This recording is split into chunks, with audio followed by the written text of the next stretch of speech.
When I was just 5 years old, I had no idea what life had in store for me. But one thing was certain. I was taken care of with love and wisdom by my parents. They created an environment where learning was important. They taught me that learning isn't just about being the smartest person in the room. It's about gaining the wisdom to see the good in everything. Growing up, I realized that true wisdom comes from listening. As my dad used to say, when life speaks, the wise listen. Through listening, I learned to approach life with tact and see others with courtesy. This fundamental lesson has influenced my path and helped me see that everyone matters. After finishing graduate school, I chose to work in the field of mental health. As a mental health counselor, dedicated to helping others navigate the complexities of their emotional well-being, I have seen firsthand the transformative power of therapy. I have worked with clients from all walks of life, including school children, working adults, and members of the community. I have witnessed their bravery as they confront their struggles and embark on the journey to healing. Their courage and resilience have been truly inspiring. However, alongside these victories, I've also seen the barriers that prevent many from accessing the help they desperately need. These obstacles often include stigma, lack of resources, and a general misunderstanding of mental health issues, especially for a group often overlooked in conversations about mental health: children with special needs. A pivotal moment in my career came when I stumbled upon a quote. It says, "Our body is honest. When we're in physical pain, we cry, but the heart is a liar. It stays quiet when it's hurting."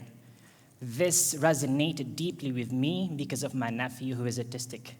He expresses distress through behaviors like crying or tantrum, just like anyone else. But when it comes to emotional pain, he retreats into solitary activities like playing with toy trains or creating art, masking his emotional pain in ways unique to him. I realize that when we experience a lot, we learn a lot, and we feel a lot, making us emotionally rich.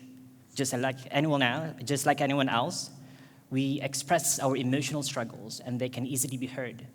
But for children with special needs, it's different. They communicate feelings in unique ways, shaped by their experiences. Their bodies tell the truth. When they're hurt, they cry, but their hearts don't always speak up when they're in pain. They remain silent. This may be their way of coping with emotional struggles, feeling that no one else truly understands them.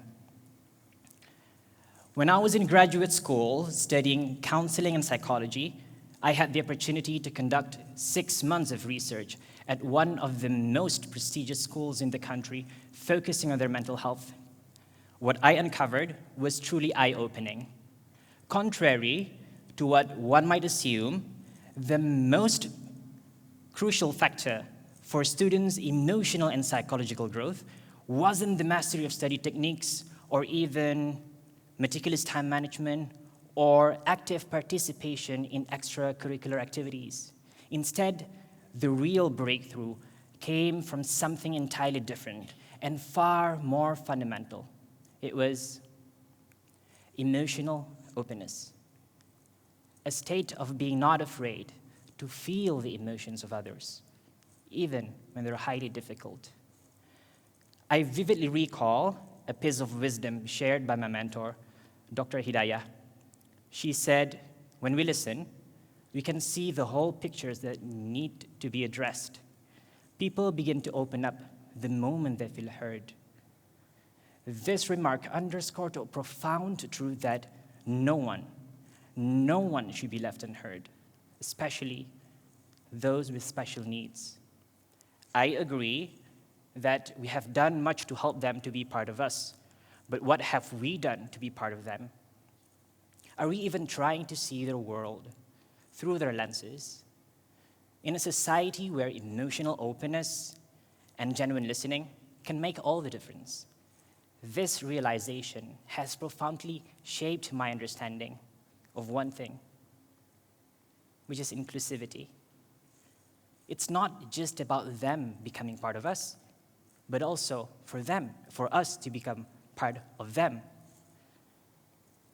Now we're diving into a complex world of mental health care for kids with special needs. You may think mental health for kids with special needs.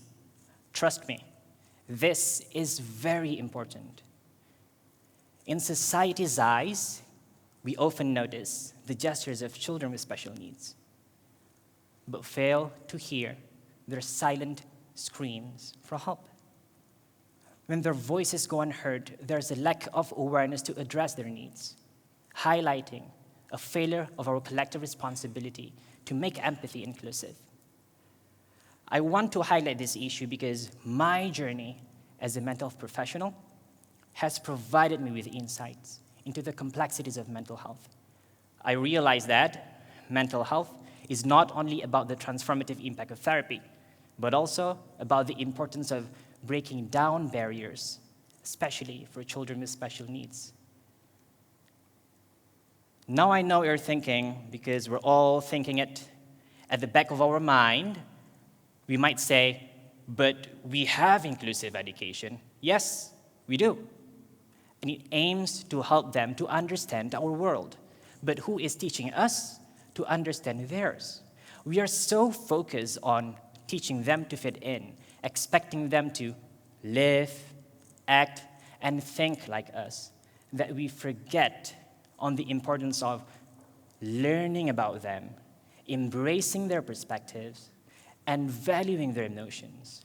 We often miss their real feelings, brushing them off with statements like, see, he's not sad, he's playing with his toys, he's happy, while ignoring the deeper emotions beneath the surface.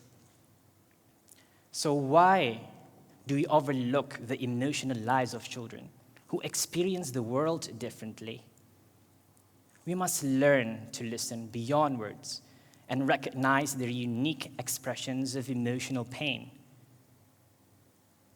Instead of asking them to conform to our standard, we should create environments where they can truly be themselves.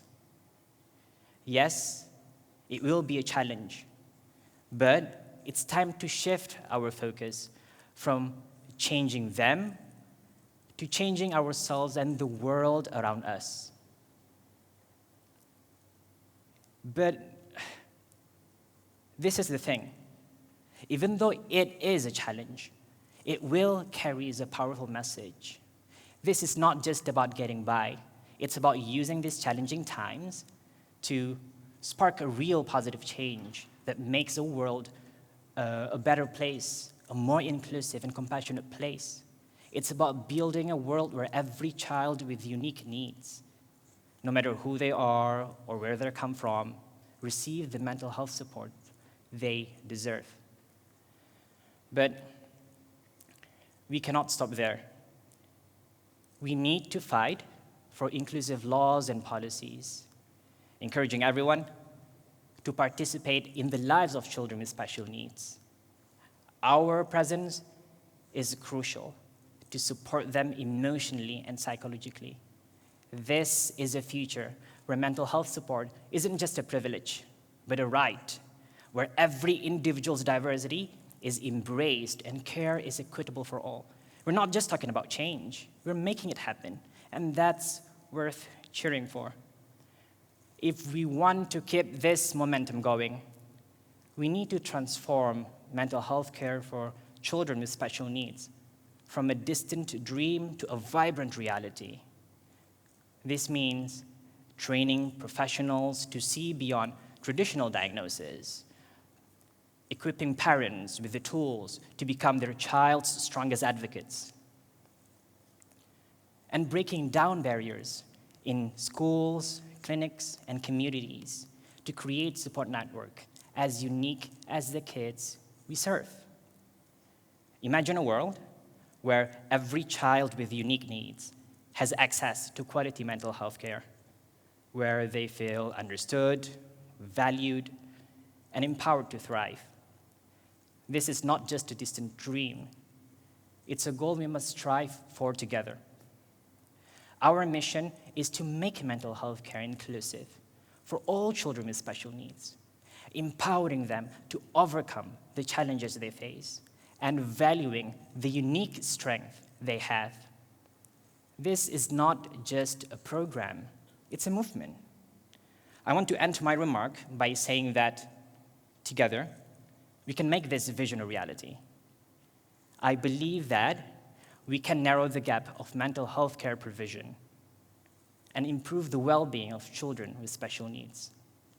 Let's build a world where their mental health is acknowledged and properly addressed.